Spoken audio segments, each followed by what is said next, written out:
great amount of admiration for him. Really really gentle guy, and but my God, work ethic, you know.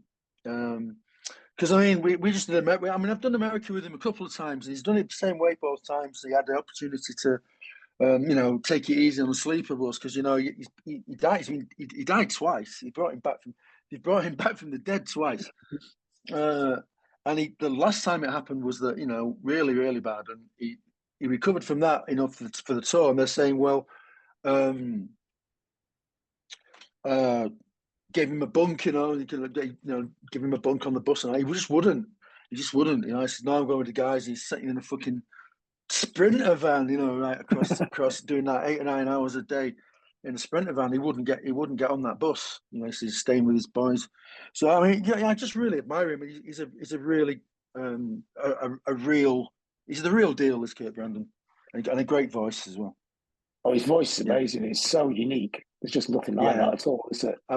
Absolutely no. So in between that session, you're actually starting work on a new Chameleons album. So how those sessions going? Fantastic. Better than we thought they would. I mean, not that we weren't down about it or anything, but we hadn't worked together. Reg and I hadn't written together for a very long time, and I'd been writing songs, kind of writing them and arranging them on guitar, and then trying to think, well, how the hell is this going to fit in with anything that we've been doing? I just couldn't see it. And Reg had these kind of disjointed like guitar ideas and stuff that he had. Stephen, I've been playing with Stephen for quite a long time, but never written with him. And Danny, who plays the keyboards for me, I've wanted to write with him for quite a long time. He was actually a keyboard player in a project I had with Eve Altana called Invincible, and I noticed then how he had a really keen ear for being quite inventive melodically and arrangement wise, and I've wanted to work with him for a long time. So I brought him in, but it was really, I had no idea how it was going to go, and I really expected it to take a few months before it started to take shape. I thought, we'd be sitting around and jamming this and jamming that and scratching our heads, and it wasn't like that at all. No, I mean, all the songs that I brought, they suggested various different ways of executing it, which was my problem. I had these songs, I knew they were good. I knew there were good songs in there, but I didn't quite know how to execute them. So with everybody's head around it, we got that, and everybody's contribution in them, and we've elevated them. And I honestly think this is one of the best records I've worked on in a very long time. I think it will prove to be. Yeah. We're only halfway through, though. We don't know, I mean, we have got an album's worth of material done already if you take running times into consideration, but we're going to carry on writing in the short term and see how many are more of because there's a lot of ideas we haven't got to yet, and I'm writing all the time. I just hit a vein, so we want to make hay while the sun shines, as it were, and see what we can how much we can get in the time we've got. But we're really excited by what we're doing. It's not like anything previous, not even the last one, not even why call it anything. It's a departure from that. I think I think there's a little bit of a maturity in terms of songwriting because there are songs in here that have obviously been written as songs rather than jammed out pieces of music like Chameleons were known for. And I suppose it will polarize people, and I suppose people will be hoping that they're going to get another Strange Times or another Swamp Thing or another. That ain't going to happen. I mean, so I'm prepared for that. I think that music is there for those that want that, and if any of them want to come along with us on what we're doing here, all the better. And I think we'll reach a lot wider people because I think it's still evidently Chameleons, but I just think it's a little bit more accessible. In its themes and in its arrangements and its maturity, I'm interested. We test drove a new song, an acoustic show the other night. We did a couple of nights at the Eagle in Salford, and we tested one out, and unanimously everyone loved it. So that's really encouraging, because these were diehards. You know what I mean? That'll come to any, they'll come to anything really. They're like. They're real diehard people, and they loved it. So that's encouraging. I'm optimistic that they'll like the album. The album's called Arctic Moon. We've already titled the album. So has that got any specific connotation or just a nice sounding phrase? No, it came from someone very close to me kept saying something, and it became a bit of a joke with me and Christoph. And then what I did was I rearranged it. She was basically calling us a lunatic, and but she's Romanian, so she's pronouncing it lunatic. You're both lunatics, and we were just like laughing. And I'm sitting in the studio, and I'm thinking Luna Arctic Moon. And I thought, what do you think about that? And everyone, oh, I like it. Yeah. So it's really a clandestine reference to somebody that I love very much, and her grasp of the English language, mean, or French even. I mean, the line is slightly different from what it was in the old days, etc. And so, when you're writing, what are the hallmarks that you think of what a chameleon sound is, and do they matter anyway? Do some you try and break, and some you try and keep because you actually like them, and they're just natural? I didn't think about chameleon sound at all in any of the stuff that I brought to the table. I didn't even consider it. Because I didn't want that straitjacket really. And the other thing is that the sound of the band wasn't really my department. My department were like the melodies and the words and the the structure of the song, making the song into a structure that goes somewhere and has a uplift and a downside and all that kind of thing, and the lyrics and the melodies. The sound of the band were really the guitar players. So I didn't really concern myself with that at all. I didn't want that as a straitjacket. I didn't want to think about that at all. But at the same time, what I was coming up with, I'm scratching my head, going, "Well, how am I gonna do this?" I mean, but I needn't have worried. And Reg, Reg was because I mean, I will be honest. I have to be absolutely honest with you. The legacy of the music up thus far was on my mind. I'm thinking, I can't imagine how we're going to execute these, and I can't imagine how they're going to stand up to some of the classics that we play, and I can't imagine them liking. I just couldn't see it, right? And Reg is like saying to me, "Well, once we put our thing on it, it'll be Chameleons because we are the chameleon. We are chameleons, right? We're the chameleons. So whatever we do, that's it. That's what Chameleons is. So don't think about where we've been. Think about where we are and where we want to go with it. And that was true. I was thinking, yeah, of course, it sounds simple, but sometimes you need telling that. You need to tell that. Forget who we always try to please ourselves. We always try to please ourselves first. Why should we change now? That's the way that's a criteria that we've always had. That's a criteria that we always will have. And as long as we're excited by what we're doing, then it's Chameleons music, I mean, we don't pander. What about you talk about melodies? So would they be in the context of Chameleons melodies, and also the atmosphere of the songs as well? Would that be something that comes from you and something that does bear some of the hallmarks of what the Chameleons were, in a sense? I think the atmospheres come from all of us, yeah. And inspiring each other.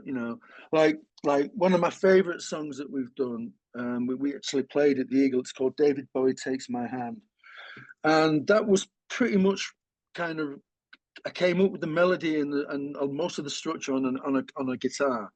But then I'm playing it, and then Danny will just like go, "Oh, he'll love that combination," and he'll start injecting something that gives it its eeriness, and it's kind of all right. Now we start to get a mood, and then everyone will kind of fall in with that. And so I'll use the progression and I'll use the arrangement as I've done it, but the way we're treating it and what we're injecting into it with the atmosphere and everything else is actually elevating us even at that early stage. And then when we came to actually do it, it was one of those we were doing it. We kind of lost sight of it a little bit. We ended up with an 11.5-minute arrangement, and Danny in particular, he loved it. He loved it so much. He was actually crying. He was actually weeping. And he's going, right. And he took this 11.5-minute arrangement home with him that night. And he got because he was doing this string. I wanted him to do the string arrangements, what strings on it, cello thing. And he's doing all of that. And he kind of spent the whole night editing it into this arrangement as a sketch, you know, from the monitor mix that he'd been given, and then he came in and played it, and it was a perfect arrangement. So he came along then and arranged the song perfectly, and then Christoph sat down with him when we did the actual arrangement, you know, on the desk. So I mean, it's a collaborative thing, and what it's turned into is absolutely a collaborative thing. So I mean, I'm not like, you know, oh, I wrote the song, blah blah blah, to blow my trumpet. I mean, I'm just saying that's the starting point, right? But a great song, you know, you can write a great song, but it doesn't necessarily mean you're going to make a great track out of it. You know, how you orchestrate that, how you instrumentalize that, is all down to the people that you're playing with, and you're as good as the people that you're playing with. I'm very happy with this band. For the first time in a very long time, I feel like I'm in a proper band. You know what I mean? Where everybody's contributing, and everybody has respect for each other. We've got complete mutual respect for all the things we bring to it, and it feels like a proper band, you know, rather than just like a collection. Me and Reg with a collection of mates who play. It's a real band, and everybody's really a part of it and invested in it, you know. And I think that's why it's so good, because you have, you know, we've just hit on the right combination of people. They're very talented people. They're like us. They're aware of where we're coming from musically. That's why they're doing it. That's why they wanted to play with us in the first place, right? Because they were kind of inspired by everything we've done before. So they wanted to be, you know, part of that. And we're really making something special between us. So I think, you know, for the first time I can say, yeah, Chameleons are a band again, you know. I mean, how different is the dynamic of this lineup than the original so-called classic lineup? Is it a different way of working, different dynamic, or does it? Or is it? Yeah. Yeah, it's a different way of working in so much as that I feel confident about bringing a song that I wrote on a guitar. You know, I feel confident about doing that. I wrote a song on a guitar and bringing it to him and going, well, I'm not quite sure how I got about it, but here's the song. I feel confident about doing that, whereas before I never did. I never really felt confident about, because David shut me down, you know. Yeah, we don't want to do it like that, you know what I mean? So that's one thing. It's more relaxed. It's more enjoyable. There's less baggage, you know. It's a simpler process, and a very enjoyable one. You know, I've got a song. Do I think about? Yeah, we like it. Let's run with it. Let's go with it. It's very quick. I mean, you know, think about 2 or 3 weeks. We had pretty much 10 ideas on the go. 6 of them finished arrangements. 6 or 7 were finished arrangements, and we're still, you know, we've got a big board. We're writing them down on the board. We're looking at it, and by the time we finish, we're going to be looking at about 18, 20 songs. You know, we were never that prolific. You know, it was like pulling teeth in the old, you know, with the old days. Just getting everybody to a rehearsal to write songs was a fucking pain in the ass. So I mean, you know, now that we do come together and you know, we bring we all feel good about what we're bringing. We can do that, play it to each other without any embarrassment or without any paranoia or without any, you know, in a very relaxed way. If you know, if you don't like it, if you don't work, then we move on. You know, it's not a big deal. There's no ego here, you know. Do you think it's because your people are older and people are easy to work with, or is it just because the personalities kind of gel better? I think the personalities gel better. We are older, some of us. Yeah, Stephen's quite young, but you know, he's all new, still quite new to him. But yeah, I think the personalities gel. I think we have a more mature approach to it, and a more, you know, more mature, more relaxed. You know, then it's not life or death anymore. You know what I mean? Mm-hmm. It's like, it's something that we really enjoy doing. We want to do the best we can do. Obviously, we want to take it as far as we can. You know, we want people to like the record. We want people to get the record. Hopefully it'll propel us into a position where we can do it justice when we play it. You know, instead of like, you know, play it on proper stages and present it properly. That's what we want to do. And get to make another one, because I think as much as great as I feel about this one, you know, I'm thinking like I want the next one to be even better than this one. So, you know, it's a good place to kind of be in. And we are, you know, we've got nobody's pressuring us, nobody's breathing down our neck, nobody's giving us a hard time, nobody's talking bollock strategies that we're not interested in. You know, we're being left to do it our way, how we want to do it. We're with Metropole, we're pretty progressive. So, you know, we're in a good place. I mean, obviously it's harder financing everything yourself, but you know, we've got help with that as well. So it's pretty, so all in all, it's pretty good. I mean, predominantly in the last few years, it's been a live band, you know, playing older albums. So when you do new songs, you think of them in terms of being live, or you sort of think of it being another sort of hybrid space? I was one of the worries I had when I was like before it started to come together was like, how are we going to do it live? How's it going to fit in? Like, you know, because I didn't know at that time, obviously, what people were going to bring to it and how that would inspire me to, you know, do my thing. So once that happened, I'm like, fuck, I can't wait to play this stuff. I can't wait. You know, the only thing that was bugging us was that if we do it too early, it's going to be all over YouTube before the album's out. We don't want that, right? So I mean, you know, we want it to be, you know, relatively a new thing when people get it, and I'll give them know it already because they've seen it all over YouTube. So that's a little bit difficult to kind of control, which is why we did the new song in front of only about 80 people a night, because it gave us a chance to control the cameras on the phones and things. So there's that element of it. But I mean, in terms of playing it, man, no, I can't wait to play this stuff. Really, I can't wait. You know, I mean, there's some of it that doesn't really lend itself to. Well, I'm saying that. Who knows? I mean, you know, there's a couple I'm thinking, well, can't. You know, maybe that's not a live song. I don't know. But you never know. But the ones that, you know, there's at least fucking 4 or 5 of them. I'm thinking, I can't wait to play this, man. This is going to be great, you know. But again, you know, you got to, you know, when you like the one that I mentioned, the David Bowie Takes My Hand. That song, it's going to require a lot of control over our sound. It's going to require a lot of control. On stage with our sound, because it's not an easy thing to perform. It's a bit of an epic. So you need to control over that, you know what I mean? So while we're playing, you know, so if we're still playing like tiny little stages in Oxford or whatever, that's not really going to be that conducive, because you need you need some apparatus to do some things like that, you know what I mean? And I think, you know, I'm hoping that we'll get that, you know. So I'm thinking maybe on the bigger stages, we'll do more of the new songs if we can figure out how to thwart the YouTubers. Yeah. We will mix it, but I think even with you know, with back catalogue, I mean, I think even then, you know, we want to play the more contemporary kind of stuff, that like the Healer and Is It Any Wonder and stuff off Why Call It Anything, you know, Dangerous Land, Lufthansa. We want to do more of that, really. You know, it was where our songwriting starts to mature a little bit, and I think that's going to be good this year, because I've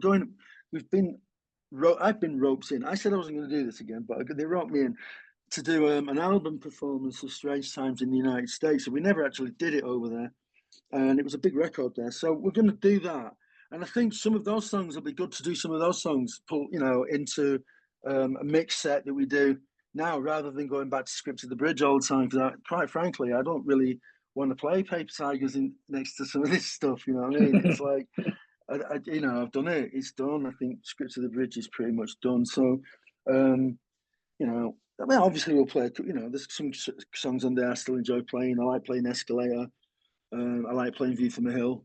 You know, the ones that saw us maturing as writers. You know, I believe that with Escalator and with View from the Hill,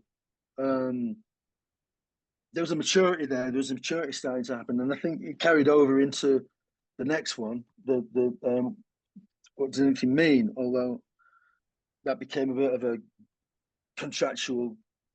Just give him all the old stuff. Don't give him too many new things, because we just want to get off the label kind of album. And then by the time we got to Strange Times, we're doing stuff like Seriosity and you know, I Remember and Childhood and stuff like that. And it's like we're actually maturing as songwriters. And I thought, I believe that the next one would have been the Chameleons' masterpiece, but of course it never got made. So you know, hopefully we'll get it this time around. Sammy says this is it. Yeah. Well, I'm not going to go as far as to say the one we're working on is, because you never, you know, until it takes. We're halfway through it at the moment. I mean, I'm thinking, wow, this is. There's nothing about it that I don't like. There's no track that we've done yet that I've gone, nah, maybe it's a bit of a filler. No, I like them all. They've all got uniqueness. They're all kind of got their own thing. There's not a uniform style or sound going through the whole album. It's very, very. We're approaching it as songwriters. It feels a little bit like being in the Beatles around the fucking Revolver period. You know, where you've just got a song, you just bring in songs, and then you can do whatever you want to them, right? There's no kind of Beatles sound that you have to apply to it, and it's like that with Chameleons. There's no Chameleon sound that you have to apply. Reg were even saying that we'd actually really got tired of that heavily processed reverb, delay, Chameleons guitar sound. To be quite honest, I think we'd reached a dead end with it. You know, I think, you know, obviously it might still get pulled out of mothballs, but we want the guitar players now to play their sound, find their thing. And Stephen is a completely different type of guitar player, although Reg enjoys playing with him just as much as he's enjoyed playing with anybody, which is really nice to see. They really love playing together. They really, you know, they enjoy playing together, which is what you want. But Stephen's got his own, like, he's a different style completely. And I want to see that, you know, that I want to encourage that. I don't want to like close him down with another guitar player's sound, which is what I had to do with Neil, really. When Neil was playing in the band, Neil was great, but it was great, but it was somebody else's sound he was using. It was kind of, you know, he was like he'd mixed Will Sargent with Dave Fielder, and that was his thing. So I mean, we wanted to get away from that. You know, we want to get away from that. We don't want that straitjacket around us, that guitar sound colouring everything we do. So it's kind of like that, really. It felt like that. You know, we bring the song in and we can just do whatever we want with it. You know what I mean? You feel like if you want to put brass on it, we could put brass on it if we wanted. We haven't done. We haven't done. Yeah. But you feel like you could do if you wanted to. You know, the sky's the limit. So in a sense, the album's a break from the tradition of the past, which is a great tradition to have, and the straitjacket, ironically, of the past as well, and the chance to reaffirm what the Chameleons are in the 21st century. I think so. I honestly think that, John. I mean, and that's not because I'm not dishing that in any way. I'm not dishing, you know, that in any way. But, you know, every band's got to evolve. Do you know what I mean? It's like, you know, the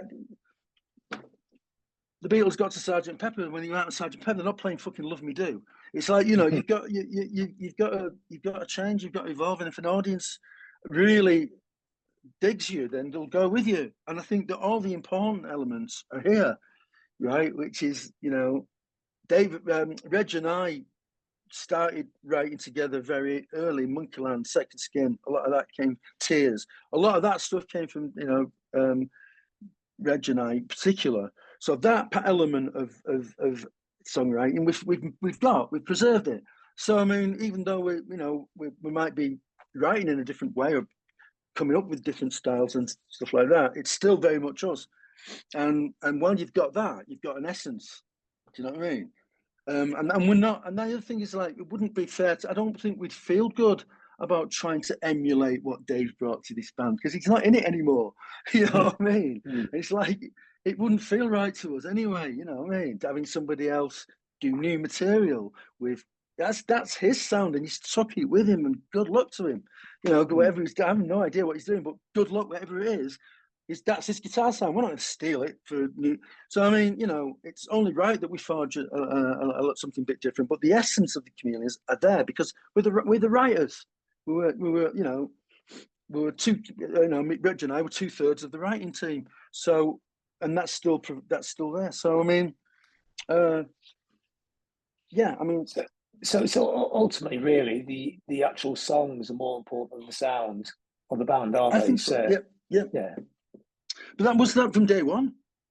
You know, we said from day one, like, you know, everyone's saying, you know, all these like hippies and all these 60s hangover guys that were in the local pub going, I got to go and play here, play there, play there. Anywhere will have you play. Just play that pub, play this pub. And we're like, fuck that. You know, nobody wants to listen to us in there. I mean, we're just like, we'll concentrate on the songwriting. We'll try and write really good songs, and that'll get us noticed, right? You know, playing anonymously in pubs around the Northwest might get you to be a better live band or whatever, but no one's going to see you, no one's going to notice you, no one's going to, you know, discover you. So we were like, we'll write some really good songs, and then we'll take them to John Peel. That's what we'll do. That was our plan. So, I mean, songs were always at the centre of this band, you know, even though they may have been crude in the beginning. Although, having said that, right, this was what I found really interesting about this session, right? You know, we did 2 nights at the Ritz at Christmas, right? And we didn't want to do like 2 nights with the same set like we'd done before because that was shit. So we thought, well, we'll show the development of the band right from pre-Peel, right to like where the band eventually disbanded, you know, last time it disbanded. So we started with pre-Peel and we pulled all these. I mean, they have been out on retros releases on Imaginary and things like that. But we pulled all these demos out that initially we didn't run with. We did them and then we went on. We kind of threw them away and we carried on and wrote other songs and they never really got done. So we started with that and we did these songs. And this was way before Chameleons even found their sound, right? Because the Chameleon sound, as the audience knows it, came really out of our working with Steve Lillywhite, right, on the first single. And then if you listen to the first Peel session, David bought a flanger, and there's a lot of flange guitar on it. It was a new flanger. But we went even before that, right? So we're dusting these songs down they were the first things we'd ever written. I mean, some of them are familiar. You know, It's Fan and the Bells was one of them, and Nostalgia was one of them, and something else, Nathan's Phase, something else. But there were a few there that were like really early that we never did, or might have been on the first Peel session. And me and Reg are looking at each other and going, why did we not play these? You know, why didn't we do these? They're really good, you know. So we kind of like we played them as if we just come up with them, right? The band as it is now, and it really freshened it up, right? So now they sound fresh and they sound quite contemporary, right? They don't sound like they were written in 1981. They sound like we just got them together. So I mean, you know, simple arrangements, but really good, you know. So we're like, okay. So I was saying, well, this band's got to put this stuff out, right? So I've got a friend. I've got a friend in Berlin. Sorry, excuse me. I've got a friend in Berlin who's got an underground label. And I can never pronounce it because my German is absolutely shite. But it's what's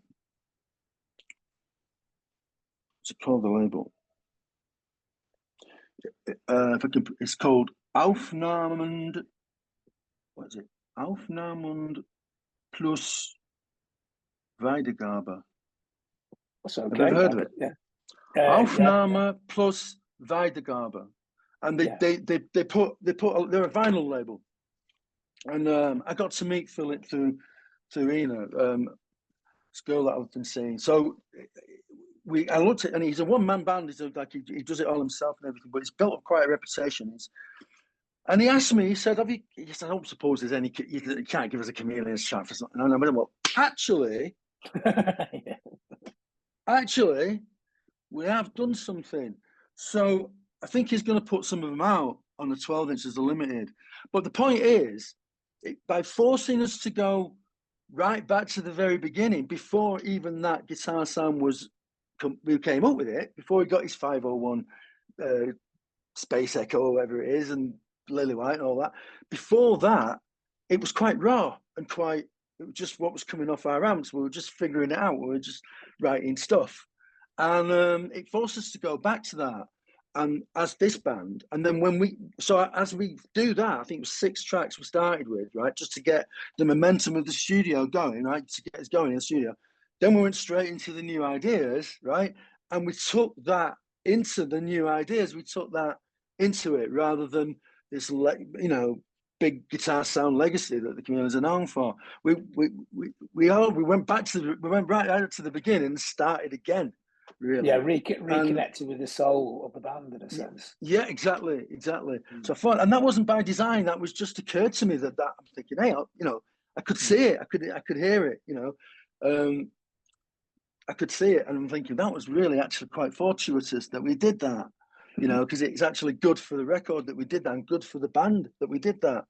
So we kind of make it very much our own thing. So we haven't really touched that period. It's almost like we've gone back and we've gone off in a fork in the road, right? And the Chameleons ran that way, and now we're going this way instead. And it's really exciting. It's really exciting. It's cool. So we've got about 4 minutes left. So one thing I want to ask is, lyrically, what's the album? Does it have an overriding, not a theme, but do the songs tend to come from the same place, or is everything quite different? I think this is the most personal, directly personal stuff I've ever written. And to be quite honest with you, I think if I was still writing existentially in my 60s, I'd be worried. I'd be quite worried because I think by the time you get to 60, you should have at least figured some of it out, right? You shouldn't be asking these big existential questions. So it's all about really, it's all very inward and very reflective, but I still think that they're themes that are common to everyone. I mean, we're all damaged to some extent. We're all dealing with our traumas to some extent. We're all working out who we are to some extent, who we are, in our social, who we are with our intimacy. All very different elements of ourselves, and that's what I've been going through lately. And I've gone through some. I don't mind admitting that the last month or so has been extremely emotionally hard.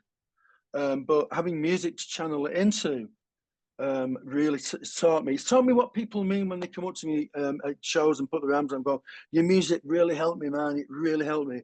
I couldn't really relate to that because I'm like, well, I didn't really do that on purpose. It was just that's a side effect. But I mean, actually being in a situation of great pain and having the music to focus on, and so that all the things that are normally going around your mind and drive you insane are pushed out because you're focusing on music, which is my main passion in life. So it helped me deal. And then I understood that. I understood what they meant by that healing thing. And yeah, it is very personal, but I think it's good for that because it's raw. It's real. I went immediately into it. There was no filter between what I've been experiencing and writing for this record. So I was writing, as I say, very prolifically. I think there was because I carried on writing. I mean, I went through one phase. I wasn't really sleeping much, and I wrote like 3 songs in 2 days, and all of them are being used. They all got accepted and said, yeah, let's do this. So I mean, prolifically, I was very prolific, and very honest and very personal, and I don't care, and I'm not embarrassed, and I am quite proud of it. It's still me, but if you're looking, as I say, it's not Monkeyland and stuff like that, because I don't need to ask those guys. I don't need to write that anymore. I don't need to be existential anymore. I think I've got a lot of it figured out. Yeah. Brilliant. Well, thanks for that, Mark.